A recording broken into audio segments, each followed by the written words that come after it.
Hello everyone, welcome back to preparation SP. আমরা আজকে আবার একটি প্রিভিয়াস ইয়ার কোয়েশ্চেন সলিউশন করছি, বাট দিস টাইম এটা হচ্ছে আমরা গ্রুপ সি, যেটা West Bengal central school service commission থেকে নেওয়া হয়েছিল, গ্রুপ সির কোয়েশ্চেন পেপার 2017-এর। আর আমরা ইংলিশ সেকশনটি এখানে সলিউশন দেখে নেব অপশন দেখে দেখে, ঠিক আছে? Option in details, option analysis করে করে আমরা দেখব যে এর আনসারগুলি কি হবে। Okay, so the very first question is, এটা সিরিজে পড়েছে 31, তাই জন্য আমি 31ই বলছি, তো অবশ্যই এর আগে পরে অনেক কোয়েশ্চেন আছে। ওকে, তো আমরা 15টি কোয়েশ্চেন এখানে সলিউশন করব। চলো, নাম্বার 1 কোয়েশ্চেন কি আছে 31 নাম্বারে, সেটা হচ্ছে I regret to inform you that. প্রথমত এখানে রিগ্রেট মানে কি, একটা নেগেটিভ সেন্সে আসছে, যে এটা বলতে আমার খুব খারাপ লাগছে। তো রিগ্রেট করা মানে হচ্ছে অনুতাপ করা বা অনুশোচনা করা, বা আমার খুব খারাপ লাগছে। এটা এবারে এর পরের অংশটা কি হবে, the above word will be the beginning of a letter. এখানে লেটার ইন দ্য সেন্স, এখানে ওয়ার্ড অর্থে ধরো যে এর পরে কি ওয়ার্ড হতে পারে, ঠিক আছে? তো স্যাড নিউজ হতে পারে, ডিনায়াল মানে কি, একটা জিনিস প্রত্যাখ্যান হয়েছে সেই নিউজটা। অ্যাকসেপ্টেন্স, একটা জিনিস অ্যাকসেপ্ট করা হয়েছে, আর একটা হচ্ছে এমার্জেন্সি, ঠিক আছে? তো এখানে বোঝাই যাচ্ছে যেহেতু এটা একটা আনফর্চুনেট ইভেন্ট, তো এখানে আমরা কিন্তু এটা স্যাড নিউজ বলবো, ঠিক আছে? এই অ্যাভাব যে তোমার ফিল ইন দ্য ব্ল্যাঙ্কসটা আছে, সে তার মধ্যে কি পড়বে না, এই রিগ্রেট। এই যেহেতু এখানে রিগ্রেট করার কথা আছে যে আমার এটা বলতে খুব খারাপ লাগছে, so I am now informing you about an unfortunate event. তো এই জন্য আমরা এখানে স্যাড নিউজ বসালাম, বাকিগুলো কিন্তু বসালাম না। ওকে, তো 32তে আমরা চলে যাই। Another baffling change that I notice in him nowadays is that he avoids to speak to me, ঠিক আছে? তো এখানে ডিমার্কেশনটা করা নেই যে কোনটা এ বি সি ডি, তো let me do that for you first. হিদার্স আচ্ছা, এইরকম। ওকে, এইরকম। আচ্ছা, তো এখানে আমরা এই যে এই পার্টটাতে এরার আছে, কেন আছে আমি বলছি। টু দিয়ে যখনই দেখবে যে কোনো প্রেজেন্ট টেন্স দেওয়া আছে বা V1 ফরম্যাট দেওয়া আছে, মানে ধরো আমি যদি বলি যে I like to drink tea, তাহলে আমি এই যে এখানে বললাম আই লাইক টু ড্রিঙ্ক, তার মানে এখানে কি বসালাম দেখো, ড্রিঙ্ক তো প্রেজেন্ট ফর্ম, তাই না? তো আমার চা পান করতে আমার খুব ভালো লাগে, তার মানে কি এখানে টু দিয়ে যে প্রেজেন্ট ফর্মটা বলছি এটাকে বলা হয় ইনফিনিটিভ বলা হয়। কি বলা হয়? INFINITIVE। এবং এর বাংলাটা তুমি যদি করো, এই যে তে কথাটা আসবে, ঠিক আছে? আমার চা পান করতে ভালো লাগে। ওকে, তো এখানে দেখো এই যে এই অংশটা আছে, he avoids to speak to me, মানে সে আমার সাথে কথা বলতে চায় না বা সে আমাকে অ্যাভয়েড করে। এখানে ইনফিনিটিভটা না ব্যবহার করে আমাদের এই ডাইরেক্ট এই স্পিকিং, মানে এটা হচ্ছে আর একটা জিনিস, সেটি হচ্ছে পার্টিসিপেল ইউজ করে, প্রেজেন্ট পার্টিসিপেল ইউজ করে আমরা জয়েন করি। This is a part of simple sentence, ঠিক আছে? সিম্পল সেন্টেন্সে যদি এই সেন্টেন্সটা যদিও সিম্পল সেন্টেন্স নয়, কিন্তু সিম্পল সেন্টেন্স যখন আমরা করি, তখন আমরা সিম্পল সেন্টেন্স যখন জয়েন করি, তখন কিছু কিছু ফর্মুলাস আছে, যেমন নাম্বার 1 আমি বললাম ইনফিনিটিভ দিয়ে জয়েন করা হয়, পার্টিসিপল দিয়ে জয়েন করানো হয়, বাট ঠিক সেম জিনিস পার্টিসিপল মানে হচ্ছে ভার্ব প্লাস আইএনজি, বাট যেটা হচ্ছে অ্যাডজেক্টিভের মতো কাজ করে, ঠিক আছে? খুব টেকনিক্যাল জিনিস, বাট আমি এইটুকুই বললাম। এখানে ফাইনাল আনসারটা, এখানে এরারটা তো অবশ্যই অপশন নাম্বার ডিতে আছে, বাট এখানে মেন যে জিনিসটা সেটা হচ্ছে আনসারটা যেটা হতো, another baffling change that I notice in him nowadays is that he avoids speaking to me. Okay, he avoids speaking to me, এখানে টু স্পিকের জায়গায় স্পিকিং হয়ে যাবে এবং সেটি পার্টিসিপেল হিসেবে ইউজ হচ্ছে।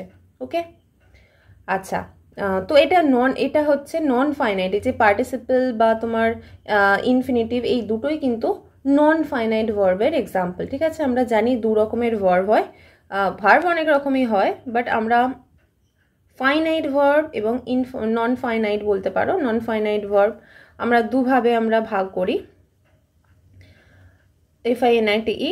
তো এই ফাইনাইট ভার্ব মানে হচ্ছে যেগুলো পার্সন, নাম্বার এবং টেন্স, পার্সন, নাম্বার এবং টেন্স, এই তিনটে ভেদে চেঞ্জ হয়ে যায়, সেগুলোকে বলা হয় ফাইনাইট ভার্ব। যেমন ধরো আমি যদি এখানে হি বলি, হি এর সাথে আমাকে কিন্তু কি বসাতে হয়, গোজ বসাতে হয়, ঠিক আছে? বাট আমি যদি এখানে আই বসাই, আমি তাহলে এখানে কি চেঞ্জ করছি দেখো, গো বসাচ্ছি। তার মানে এই দেখো একটা জায়গায় গো হচ্ছে, একটা জায়গায় গোজ হচ্ছে। আবার আমি যদি পাস্ট টেন্সে বলি, সেখানে ওয়েন্ট হয়ে যাচ্ছে। তার মানে কি, এটা এখানে টেন্স ভেদে একটা চেঞ্জ হচ্ছে। তাই তো? টেন্স ভেদে চেঞ্জ হচ্ছে, মানে টেন্স যখনই আমার পাস্ট টেন্স দেওয়া আছে তখন আমি পাস্ট টেন্সে চেঞ্জ করছি, আবার পার্সন দেওয়া থাকলে আমি আবার সেখানে এখানে ইএস যোগ করছি, তাই না? তো এইগুলোকে, যেগুলো চেঞ্জ হয় সেগুলোকে ফাইনাইট বলে, আর যেগুলো কোনোভাবেই চেঞ্জ হয় না কিছুতে, যেমন ধরো গোয়িং, ঠিক আছে, এই গোয়িংটা কিন্তু কখনো চেঞ্জ হবে না, সেখানে তুমি হি ইজ গোয়িং বলবে, দে আর গোয়িং বলবে। এই যে গোয়িং ভার্বটা মানে আইএনজি দেওয়া বা যেগুলো প্রেজেন্ট পার্টিসিপল দিয়ে জয়েন হচ্ছে, বা তুমি ধরো এখানে গান মানে হচ্ছে ফার্স্ট পার্টিসিপল যেগুলো হচ্ছে, এই দুটোর কিন্তু কোনো চেঞ্জ নেই, ঠিক আছে? এর যে আগের যে হেল্পিং ভার্বগুলো আছে সেগুলো কিন্তু চেঞ্জ হয়ে যায়, তো এগুলোকে নন ফাইনাইট ভার্ব বলে। ওকে, সো আমি একটু বেশি ডিটেলস বললাম, সো এটাই ছিল লজিক যে ওটাতে কেন এরার ছিল। ওকে, 33তে কি আছে? Write an abstract of this essay. তো এটাকে কি বলছে? Underline word means. তো আমরা যখনই কোনো লিটারারি জার্নালে লিখি বা আমরা যা কিছু যদি লিখি, যদি কোনো এসের আমরা একটা অ্যাবস্ট্রাক্ট লেখা মানে কি একটা ছোট করে ওই গোটা অংশটা বলে দেওয়া, তাহলে তাকে কি বলতে হতে, কি বলে? সামারি বলে, না টাইটেল বলে, না প্ল্যান বলে, না কনক্লুশন বলে? তো কনক্লুশন মানে আমরা জানি যেটা একদম আলটিমেটলি আমরা বলি যে আমরা এই কনক্লুশনে এসেছি, ঠিক আছে, লাস্টে একদম যেটাকে বলা হয় কি বলা হয়, যার সমস্ত এসেন্সটা যেখানে থাকে, ঠিক আছে। এটা উত্তরটা হবে এখানে সামারি, বিকজ সামারি মানে হচ্ছে অল পয়েন্টস এক জায়গায় কভার করে জাস্ট ছোট করে বলা থাকে। Okay, so option number A will be correct answer. 34-এ আমরা চলে যাই, pick out the correct sentence. এখানে সব ইনকারেক্টের মধ্যে আমার একটা কারেক্ট সেন্টেন্স পড়তে হবে। তো চলো, to be intelligent is more essential than being hard working. আচ্ছা, being intelligent is more important than to be hardworking. For one, to be intelligent is more important than being hardworking, and being intelligent is more essential than being hardworking. So option number 4 এখানে ঠিক হবে, because এখানে এই যে being intelligent is more essential than being hardworking, এটাই একমাত্র ঠিকঠাক যাচ্ছে, ঠিক আছে। So option number 4 will be correct answer. আর বাকিগুলো হয়তো আপাত দৃষ্টি থেকে দেখে মনে হচ্ছে ঠিক হবে, বাট এখানে হচ্ছে তোমার just option number 4 will be correct answer. আচ্ছা, would you mind moving the car. তো এটা এখানে the above sentence is a query, polite request, an advice or a suggestion. So query মানে হচ্ছে জেনারেল তুমি কোনো একটা ব্যাপারে জিজ্ঞাসা করছো, পোলাইট রিকোয়েস্ট মানে কি তুমি খুবই খুবই নম্র হয়ে কাউকে রিকোয়েস্ট করছো, অ্যাডভাইস চাইছো, না সাজেশন দিচ্ছ বা সাজেশন চাইছে বা কেউ কিছু করছে। তো এখানে কি বলছে? উড ইউ মাইন্ড, তুমি কি কিছু মনে করবে মুভিং দ্য কারটা একটু যে সরিয়ে নিতে? তো তুমি এখানে কি করছো? তুমি এখানে রিকোয়েস্ট করছো, polite request. So option number 4, option number B will be the correct answer. Next কি আছে? What is the time dash your watch. So যখনই এই ওয়াচে তোমার সময়ের কথা বলি, আমরা কি প্রিপোজিশন ইউজ করি? বাই প্রিপোজিশন ইউজ করি। কোনো লজিক নেই, এটাই হচ্ছে নিয়ম। What is the time by your watch. So option number B will be correct answer. 37 নম্বরে কি আছে? I will try to be on time but do not worry when I am late. ঠিক আছে, এখানে কোন পার্টে এরার আছে? Similarly এখানে তোমার বাকি ডিমার্কেশনটা করা নেই যে কোনখানটা তোমার ভুল হচ্ছে। আচ্ছা, এইভাবে হবে, ডু নট ওয়ারি। আচ্ছা, ABCD। ওকে, তো I will try to be on time but do not worry when I am late, এই পার্টে আমাদের এরার আছে। কেন? বিকজ এখানে ওয়েনের থেকে বেশি অ্যাপ্রোপ্রিয়েট কি হতো?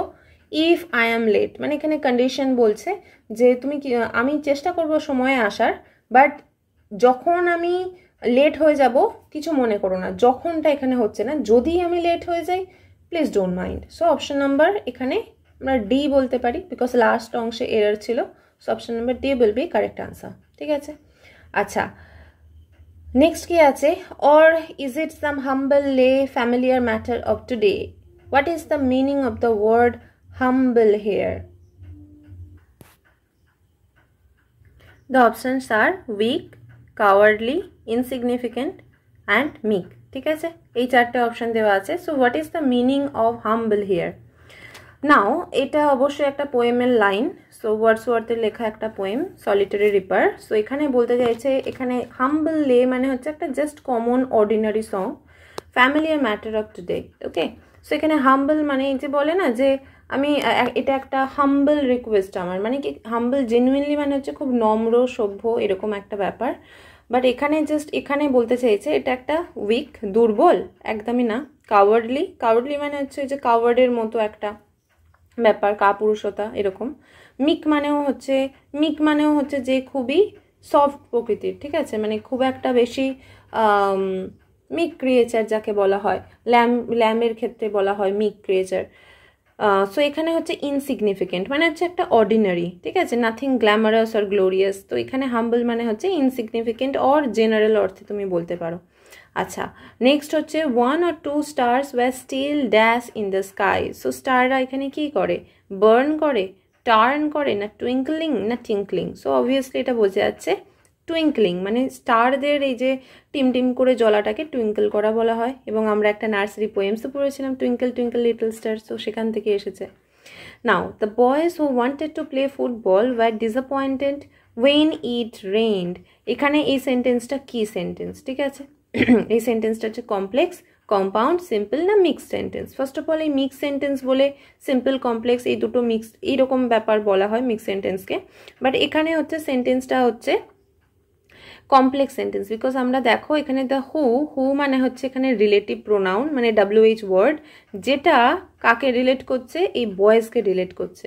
ওকে, তো এটা হচ্ছে আমাদের এই যে who wanted to play football, এইটা হচ্ছে আমাদের সাবঅর্ডিনেট ক্লজ। আর দ্য বয়েজ ওয়ার ডিসঅ্যাপয়েন্টেড, এটা হচ্ছে আমাদের দ্য বয়েজ ওয়ার ডিসঅ্যাপয়েন্টেড, এইটা হচ্ছে আমাদের প্রিন্সিপাল ক্লজ, ঠিক আছে। আর হোয়েন ইট রেইনড এটা আবার একটা আলাদা ক্লজ, তো এটাকে আমরা বলতে পারি কমপ্লেক্স সেন্টেন্স, ঠিক আছে। কমপ্লেক্স সেন্টেন্স মানে যেখানে একটাই প্রিন্সিপাল ক্লজ থাকে এবং একের অধিক সাবঅর্ডিনেট ক্লজ থাকতে পারে, যেমন এখানে আমার একের অধিক সাবঅর্ডিনেট ক্লজ আছে। ওকে, সো এটা complex sentence. So option number A. Now pick out the antonym of the word trivial. Trivial মানে হচ্ছে খুবই তুচ্ছ, তুচ্ছ মানে একদমই খুব মানে কোনো রকম ইম্পর্টেন্ট ব্যাপার নয়, একদম তুচ্ছ ব্যাপার। সো সামথিং তুচ্ছ মানে কি, এই যে ইম্পর্টেন্ট বোঝা যাচ্ছে, option number A will be correct answer. But still আমরা অপশনগুলো পড়ে নিই। ইনসিগনিফিকেন্ট মানেও হচ্ছে একদমই গুরুত্বহীন, ফিউটাইল মানেও হচ্ছে ব্যর্থ, অ্যান্ড ফার্স্ট মানে হচ্ছে এটা একদমই অ্যাপ্রোপ্রিয়েট লাগছে না, ফার্স্ট মানে হচ্ছে খুবই দ্রুত। তো এক্ষেত্রে ইনসিগনিফিকেন্ট এবং ফিউটাইল এই দুটোই ছিল তোমার synonym, but antonym would be important. Okay, option number A. Now the group of elephants is called, একটা গ্রুপ অফ এলিফ্যান্টকে কি বলা হয়, কালেকশন বলা হয়, হার্ড বলা হয়, স্কুল বলা হয়, না লিটার বলা হয়। লিটার বলা হয় পাপিজদের, ঠিক আছে, কুকুর, ছোট ছোট কুকুর ছানাদের দলকে বলা হয় লিটার, ঠিক আছে।